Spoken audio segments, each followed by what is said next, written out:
Hello students, कैसे हैं आप सब। आई होप आप सब बहुत अच्छे होंगे। कल आप लोगों ने पीरियडिक टेबल को सीख लिया है या फिर नहीं सीखा है। अभी भी अगर कुछ भी उसमें कोई क्वेरी है, कुछ समझ नहीं आ रहा है या फिर किसी से भी कोई कोई आपको मतलब उसकी जो लर्निंग ट्रिक थी किसी किसी भी ग्रुप की या किसी पीरियड की बहुत हार्ड लग रही है, तो आप प्लीज़ कमेंट में बताना। मैं आपको दोबारा से उसकी बहुत ईजी और ट्रिक्स बता दूंगी उसको लर्न करने की। वैसे वो बहुत ईजी है, लेकिन फिर भी आपको क्लियर नहीं होता तो आप मेरे को प्लीज़ एक कमेंट कर देना, मैं आपको बता दूंगी लर्न कैसे करनी है। वीडियो को शुरुआत से पहले मैं तो हमेशा ही बोलती हूँ, प्लीज़ लाइक करना, शेयर करना एंड सब्सक्राइब करना। पहला चैप्टर फर्स्ट चल रहा था हम लोगों का। उस चैप्टर फर्स्ट में आपका वो केमिकल इक्वेशन, आपकी केमिकल इक्वेशन टॉपिक, उसकी डेफिनेशन क्लियर कर दी थी, क्यों केमिकल इक्वेशंस की हमें नीड पड़ती है। और उसके साथ साथ उसका एग्जाम्पल दिया था कितने टाइप्स की केमिकल इक्वेशन होती है, 2 टाइप की होती हैं, और क्यों हमें उनको बैलेंस करना पड़ता है, वो मैंने अब सिखा दिया था। नेक्स्ट टॉपिक है बैलेंसिंग ऑफ केमिकल रिएक्शन, की कैसे हम केमिकल रिएक्शन को बैलेंस करेंगे।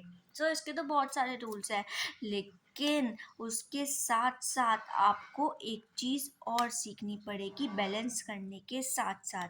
पहली चीज़ क्या है, इसको और ज़्यादा इंफॉर्मेटिव बनाने के लिए हमें इसकी हर एक, जैसे फॉर एग्जाम्पल मैंने एक इक्वेशन लिखी Zn plus H2SO4, it gives us ZnSO4 plus H2। ये कैसे हुई रिएक्शन, कैसे रिएक्ट हुई, ये आपको पिछली वाली वीडियो में पिछले पार्ट्स में देखने को मिल जाएगा। ठीक है, अब लेकिन इसके साथ साथ इनको थोड़ा सा और इन्फॉर्मेटिव करने के लिए, इनको जानने के लिए इन कुछ टेक्निक्स लगाई जाती हैं। वो क्या टेक्निक है कि पहली टेक्निक है आपकी इनकी फिजिकल स्टेट बताकर। इनकी फिजिकल स्टेट कितनी हो सकती है, या तो वो क्या हो सकता है, या तो वो सॉलिड हो, कोई चीज़ या तो सॉलिड है तो उसको रिप्रेजेंट कैसे करोगे, स्मॉल एस से।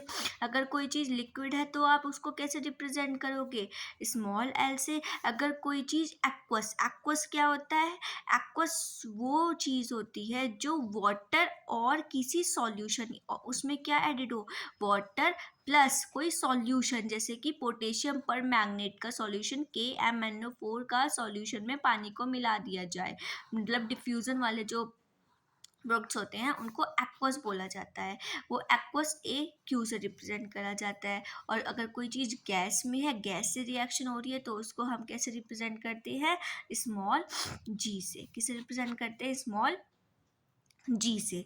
तो यहाँ पर Zn हमने देखा था, जिंक के ग्रेन्यूल थे ना, ग्रेन्यूल मतलब दाने थे, तो कौन सा हो गया, सॉलिड स्टेट हो गया। H2SO4 एसिड है, एसिड प्लस क्या है इसमें, वाटर, एसिड और वाटर है, डाइल्यूट लिया था, ध्यान है ना, ये भूले तो नहीं हो, ध्यान है, डाइल्यूट था, तो डाइल्यूट।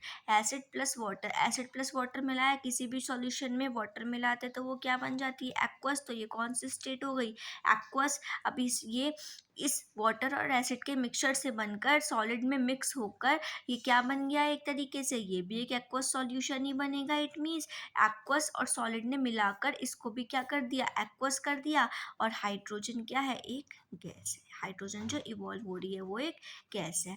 इसका पहली टेक्निक की हम उसको और इंफॉर्मेटिव बनाने के लिए हम यहाँ पर इनके स्टेट्स को मेंशन कर दें।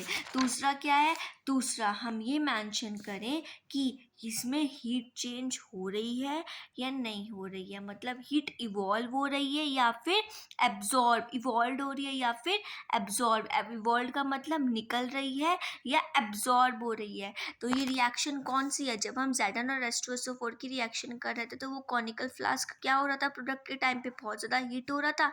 इट मीन्स हीट बाहर निकल रही थी। जिस रिएक्शन में हीट इवॉल्व होती है, इवॉल्व मतलब निकलती है, वो वाली रिएक्शन कौन सी हो जाती है, एक्सो का मतलब ही खुद है कुछ ना कुछ, और थर्मिक प्लस थर्मिक, थर्मिक का क्या मतलब है, गर्मी का बाहर निकलना, एक्सोथर्मिक रिएक्शन हो रही है क्योंकि उसकी गर्मी बाहर निकल रही है। और अगर तो इसमें हम क्या बता देंगे, प्लस हीट लगा देंगे। इट मीन्स उसको पता चल जाएगा कि इसका जो प्रोडक्ट आ रहा है इसमें हीट भी निकल रही है। वो थोड़ी सी और ज़्यादा इन्फॉर्मेटिव एक ही रिएक्शन में आपको ये भी पता चल गया क्या किससे रिएक्शन हो रही है, ये भी पता चल गया कि किसकी किससे रिएक्शन होनी है, कि सॉलिड है उसको एक्वस स्टेट में था, वो एक्वस मिला स्टेट और गैस मिली, और उसके साथ साथ हमें ये भी पता चल गया कि उसके साथ हीट इवॉल्व हो रही है। अगर कोई रिएक्शन जिसमें जैसे for example N2 + O2, N2 + O2 दोनों की दोनों क्या है, गैसेस हैं, इसमें क्या होता है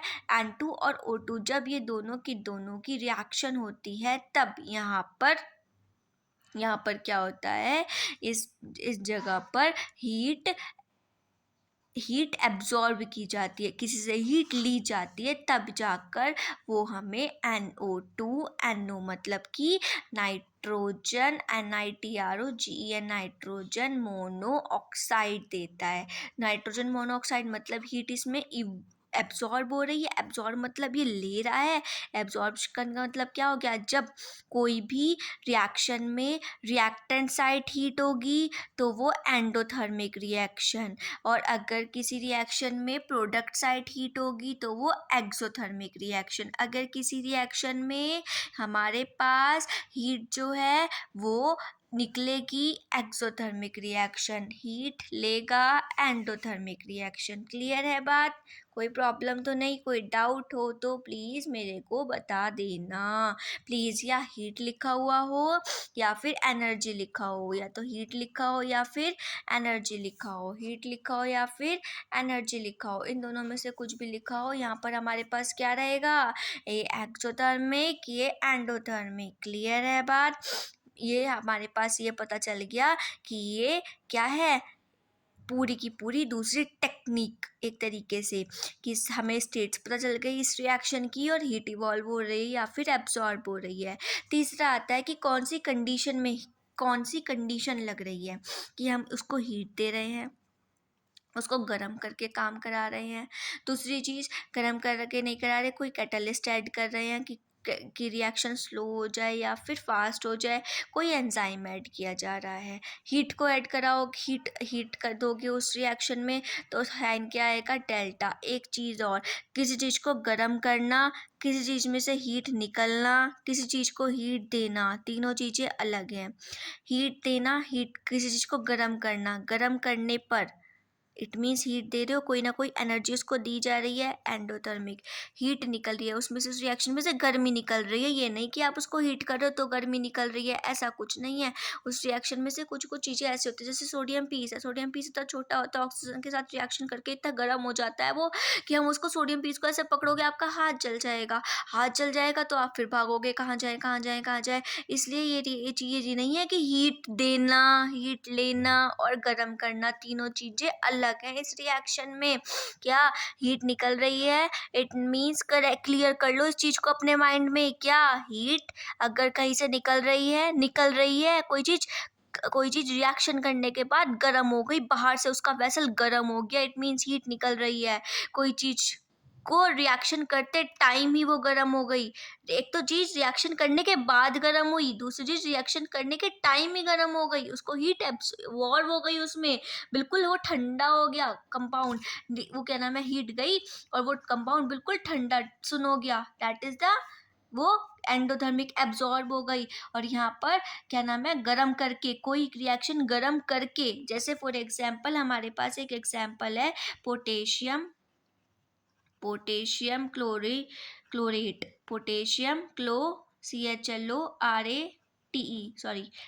क्या होता है, KClO3 क्लोरेट क्या होता है, ClO3। ये सॉलिड स्टेट में है। जब इसको हीट किया जाता है, जब हम इसको हीट करते हैं, जब हम इसको गर्म करते हैं, गैस पे उबालते हैं, तो ये 2KCl + 3O2 में चेंज हो जाता है। 2KCl मतलब पोटेशियम क्लोराइड, और ऑक्सीजन गैस यहाँ से इवॉल्व हो जाती है।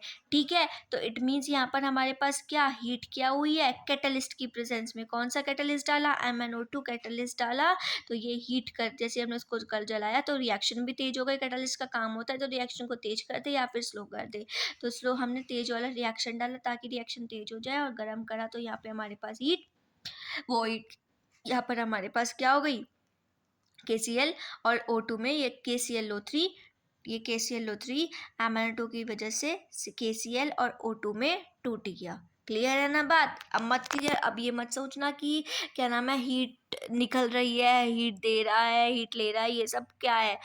क्लियर हो गई? अगर फिर भी कोई प्रॉब्लम होगी मैं कल एक बार और फिर से क्लियर कर दूंगी। यहाँ पर था बैलेंसिंग ऑफ केमिकल रिएक्शन, कि आप बैलेंस करते हो केमिकल रिएक्शन को तो आप इसको और ज़्यादा इंफॉर्मेटिव कैसे बना सकते हो। दूसरी चीज़ आएगी, कल पढ़ाएंगे इसके रूल्स की क्या क्या रूल है और कैसे कैसे आप केमिकल रिएक्शंस को बैलेंस कर सकते हो।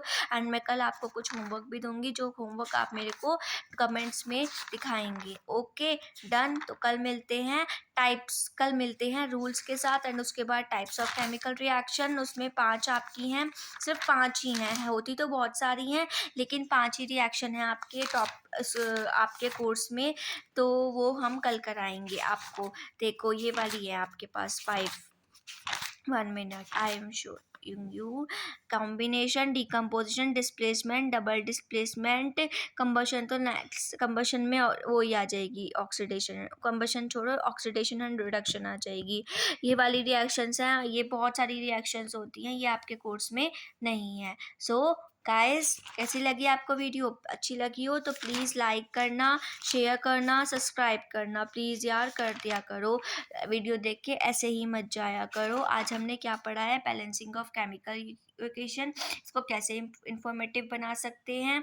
इंफॉर्मेटिव बनाने के बाद इसके दूसरा इंफॉर्मेटिव वो स्टेट दिखाकर हीट चेंज कैसे होती है उसको रिप्रेजेंट करके कि हीट निकल रही है तो ये, और हीट एब्जॉर्ब हो रही है तो ये। उसके बाद इसकी कंडीशंस क्या क्या होंगे कि डेल्टा दिखाना है, कोई कैटलिस्ट दिखाना है कौन सा है, और कोई एंजाइम दिखाना है। That's it. कल कराएंगे rules of balancing equation, chemical equation. So bye bye, good night, take care, like share and subscribe, याद है ना? Bye bye. एंड हाँ पढ़ते रहना, ऐसा ना हो कि नहीं पढ़ो, प्लीज़ पढ़ते रहना, प्लीज़ क्या पढ़ना। ओके 26 से आई थिंक आप लोगों को कुछ स्कूलों में पेपर भी स्टार्ट हो चुके हैं, 26 से ऐसे बोर्ड के पेपर हैं, तो उसके साथ साथ PA वगैरह, यूनिट टेस्ट वगैरह, उसमें भी आपका वो भी शायद अच्छा हो सकते हैं। तो be ready and be careful, पढ़ो आराम से ध्यान से। Okay bye bye, good night.